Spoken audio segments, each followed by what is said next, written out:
खबर नैनीताल से है, जहां उत्तराखंड में भाजपा का विधानसभा चुनाव जीतने के बाद पहली बार प्रदेश के कार्यवाहक मुख्यमंत्री पुष्कर सिंह धामी कैंची धाम मंदिर बाबा के दर्शन के लिए पहुंचे। उन्होंने कहा कि बाबा नीम करोली महाराज के आशीर्वाद से प्रधानमंत्री नरेंद्र मोदी की वजह से प्रदेश में सरकार बनी है। वहीं कार्यवाहक मुख्यमंत्री सुबह हेलीकॉप्टर से सैनिक स्कूल घोड़ाखाल पहुंचे, जहां विद्यालय के प्रधानाचार्य वी.के. ठाकुर और कार्यकर्ताओं ने उनका स्वागत किया। खबर शिवपुरी से है, जहां जिले की नरवर नगर पंचायत में हाईकोर्ट के निर्देश पर कराए गए नगर पंचायत चुनावों में अध्यक्ष उपाध्यक्ष का निर्वाचन आज संपन्न हो गया। अध्यक्ष पद पर भाजपा प्रत्याशी पद्मा संदीप माहेश्वरी ने कांग्रेस प्रत्याशी सपना धर्मेंद्र कुशवाहा को 2 के मुकाबले 13 वोट से पराजित किया। 6 मार्च को हुए मतदान में 15 पार्षद चुने गए थे, जिसके 9 मार्च को परिणाम आए थे और आज 17 मार्च को अध्यक्ष उपाध्यक्ष का निर्वाचन होना था। नगर पंचायत चुनावों में अध्यक्ष उपाध्यक्ष का निर्वाचन में भाजपा के प्रत्याशी पद्मा संदीप माहेश्वरी ने अध्यक्ष बनने में सफलता हासिल कर ली, तो वहीं उपाध्यक्ष पद पर भाजपा की उषा गुर्जर चुनी गई। प्रस्तावक और समर्थकों से भी एक ने ही वोट डाला था। बता दें, अध्यक्ष पद के उम्मीदवार के लिए एक प्रस्तावक व एक समर्थक की आवश्यकता होती है, परंतु कांग्रेस के अध्यक्ष पद के प्रत्याशी को महज 2 ही मत मिले, जिसमें 1 मत प्रत्याशी का सम्मिलित है, जबकि कांग्रेस के 4 प्रत्याशियों ने जीत हासिल की थी। बाकी देश के कांग्रेस के अध्यक्ष पद के प्रत्याशी को महज 2 वोट ही मिल सके। कुल मिलाकर पार्षद चुने जाने के बाद से ही यह तय माना जा रहा था कि पद्मा संदीप माहेश्वरी एक तरफा मुकाबले में विजय प्राप्त करेंगी और परिणाम भी कुछ इसी तरह का रहा। यही कि कांग्रेस प्रत्याशी सपना धर्मेंद्र कुशवाहा के प्रस्तावों को समर्थन में से भी किसी ने एक ही उन्हें अपना वोट दिया, जिसकी वजह से उन्हें स्वयं के वोट समेत 2 वोटों से ही संतोष करना पड़ा। पार्षद चुने जाने के बाद से ही जो तस्वीरें सामने आई थी, तभी से कांग्रेस के हौसले पस्त थे। कांग्रेस जिला अध्यक्ष ने भाजपा पर खरीद फरोख्त का आरोप लगाते हुए अपना विरोध दर्ज कराया था। तभी ये साफ हो गया था कि मुकाबला एक तरफा रहेगा और इस तरह से नगर पंचायत चुनाव में पूरी तरह भाजपा ने अपना कब्जा कर लिया। क्या नाम है आपका? ब्लॉक कौन सा ये चुनाव को लेकर यहाँ पर भाजपा के पक्ष में प्रशासन काम कर रहा है ना? भाजपा की सरकार है तो वो प्रशासन शासन उनके प्रति में लगा है, फेवर कर रहा है पूरा। प्रत्याशियों को अंदर जाने का समय 11 बजे का था, 12 बजे के 20 मिनट में अंदर जा रहे हैं प्रत्याशी, और नाम वापसी लेने के बाद भी जा रहे हैं अंदर। ये क्या है? नियम का उल्लंघन किया जा रहा है खुलेआम। शिकायत दर्ज करा तो आपसे कह रहे हैं, शिकायत लेने के लिए तैयार तो हो गई।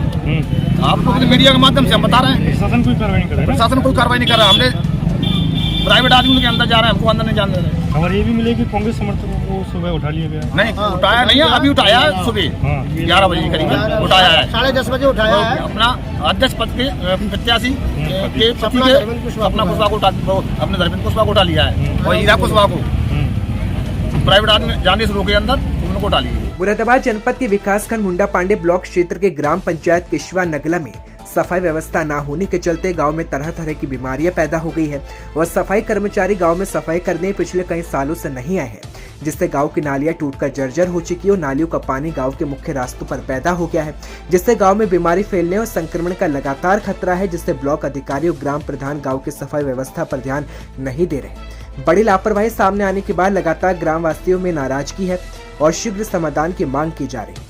गाँव वासियों का कहना है कि सफाई व्यवस्था टूटी पड़ी नालियों की कई बार ग्राम प्रधान से शिकायत की गई, लेकिन ग्राम प्रधान कोई शिकायत पूरी नहीं कर पा रहे और अपनी मनमानी आए दिन करते हैं, जिसके चलते गाँव का ऐसा हाल हो चुका है कि लोग परेशान हैं और लगातार बीमारी फैलने से बीमार हो रहे हैं। गाँव में मच्छरों की तादाद बढ़ रही है, पानी इकट्ठा होने से मच्छर पैदा होते हैं, जिससे ग्रामीण बीमारी का शिकार हो रहे हैं, जिसके चलते लापरवाही सामने आने के बाद ग्रामीणों में रोष है। विश्व हिंदू परिषद युवाओं की शाखा बजरंग दल के नेतृत्व में विश्व हिंदू परिषद के कार्यकर्ताओं और माताओं बहनों ने विधानसभा में शानदार जीत के बाद व्याज सत्संग कार्यक्रम के बाद में the Kashmir files movie Orion mall स्थित आइनॉक्स में देखी। फिल्म देखने के बाद बजरंग दल के प्रांत से संयोजक ने कहा कि इस फिल्म में कश्मीर में कश्मीरी पंडितों की ऐसी वास्तविकता दिखाई गई है जिससे देखकर आंसू निकल रहे हैं। उन्होंने अपील भी की कि शहरवासियों को इस फिल्म को जरूर देखना चाहिए।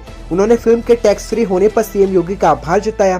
तो वहीं विवेक अग्निहोत्री के निर्देशन में बनी द कश्मीर फाइल्स कश्मीरी पंडितों के दर्द को बयां करती है। पीएम मोदी, अक्षय कुमार, कंगना रनौत समेत कई सेलेब्स के साथ ही समीक्षकों ने इस फिल्म पर जमकर तारीफ की है। उन्होंने कहा कि पूर्व सरकारों ने जो भी कश्मीरी पंडितों के साथ किया वे निंदनीय है और आम जनमानस को कश्मीरी पंडितों की पीड़ा कल्पना भी नहीं कर सकता, और इस फिल्म के माध्यम से लोगों को कश्मीरी पंडितों का दर्द और वो बर्बरता सामने आई है और वहीं हिंदू समाज इसको देखकर अभी भी समझ जाना चाहिए। फिल्म देखने के अन्य पदाधिकारियों ने कहा कि फिल्म में कश्मीरी पंडितों की दर्दनाक स्थिति का चित्रण है। सेकुलर सरकारों ने जिस सच्चाई को दबाकर रखा उसे इस फिल्म में उजागर किया गया है कि कश्मीरी पंडितों के साथ आखिर हुआ क्या था। वहीं फिल्म में यह भी दिखा गया कि कश्मीरी पंडितों के साथ सिर्फ पाकिस्तानी घुसपैठियों ने ही ज्यादती नहीं की, बल्कि उनके शहर पर कश्मीरी मुसलमानों ने भी उन पर अत्याचार किए। कश्मीर में सिर्फ कश्मीरी पंडितों को नहीं बल्कि दूसरे धर्म के लोगों को भी भगाया गया। देखने वालों में प्रांत संयोजक दुर्गेश त्रिपाठी भी मौजूद थे। प्रांत विशेष संपर्क प्रमुख डॉक्टर DK सिंह, महानगर मातृ शक्ति संयोजक माया गुप्ता, महानगर संयोजक नवीन चंद्र राजू समेत तमाम लोग मौजूद रहे। कान्हा की नगरी मथुरा में होली का पर्व और होली का आगाज हो चुका है, जिसमें पूरा मथुरा इस वक्त रंग की होली में सरोबार है। होली रसिया गायन के साथ गीतों पर लोग पूरी तरह से होली की मस्ती में डूबे हैं।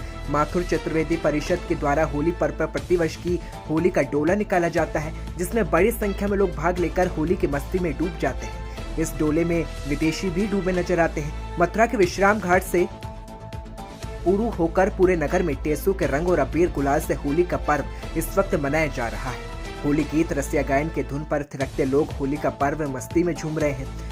होली डोला के आयोजन में अखिल भारतीय तीर्थ पुरोहित महासभा के राष्ट्रीय अध्यक्ष महेश पाठक का कहना है कि कृष्ण की नगरी में होली का डोला निकालकर संपूर्ण ब्रज को होली मनाने का संदेश दिया जाता है और इस डोले के माध्यम से ये संदेश दिया जाता है कि होली बुराई पर सच्चाई की जीत का प्रतीक है। देश के अधिकांश हिस्सों में पारा तेजी से बढ़ने लगा है, जहां गर्मी का सरब दिखने लगा है। गुजरात में आमतौर पर अप्रैल में गर्मी की शुरुआत होती है, लेकिन इस बार मध्य मार्च से ही गर्मी सताने लगी है। सीजन शुरू होने से पहले ही गुजरात में गर्मी ने सारे रिकॉर्ड तोड़ दिए हैं। अहमदाबाद में लू और हीट वेव ने पिछले 20 साल का रिकॉर्ड तोड़ दिया, तो पारा लगातार बढ़ रहा है।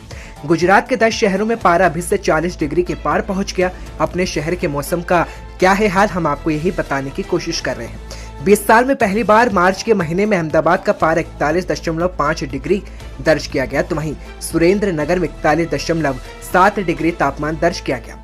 मौसम विभाग गुजरात के डायरेक्टर मनोरमा मोहंती ने बताया कि गुजरात में अगले कुछ दिनों में गर्मी के चलते पारे में बढ़ोतरी हो सकती है। साथ ही हीट वेव होने की वजह से लू का प्रकोप भी बढ़ सकता है। अहमदाबाद में आमतौर पर 25 मार्च के बाद पारा 40 डिग्री को पार जाता है, लेकिन इस बार अभी से गर्मी का पारा 41 डिग्री को पार कर चुका है। 20 साल में पहली बार मार्च के महीने में अहमदाबाद का पारा 41.5 डिग्री दर्ज किया गया, तो वहीं सुरेंद्र नगर में 41.7 डिग्री तापमान दर्ज किया गया। मौसम विभाग की माने तो गुजरात के डायरेक्टर मनोरमा मोहंती के मुताबिक गुजरात में अगले कुछ दिनों से इसी तरह के हालात बन सकते हैं, जिसके चलते लोगों को लू का सामना भी करना पड़ सकता है। अहमदाबाद में आमतौर पर 25 मार्च के बाद ऐसा तापमान दिखने को है, लेकिन अब इस वक्त लगातार पारा बढ़ रहा है। सौराष्ट्र कच्छ क्षेत्र में भी 24 घंटे और उत्तर गुजरात में अगले 48 घंटे तक लू चलने की संभावना है और इसके 2 दिनों बाद हीट वेव कम हो जाएगी, लेकिन तापमान उच्च बना रहेगा। खबर आगरा से है, जहां आगरा थाना के एतमादौला के रामबाग पुल पर भीषण हादसा देखने को मिला, जिसमें 3 लोगों की मौत हो गई। तेज रफ्तार कार बस में जा घुसी और कार की चपेट में एक्टिवा सवार 3 लोग भी आ गए। हादसे में कार चालक, एक्टिवा सवार युवती और एक युवक की मौत हो गई। वहीं घायल हुए चौथे युवक की हालत गंभीर बताई जा रही है और उसे उपचार के लिए अस्पताल में भर्ती कराया गया है।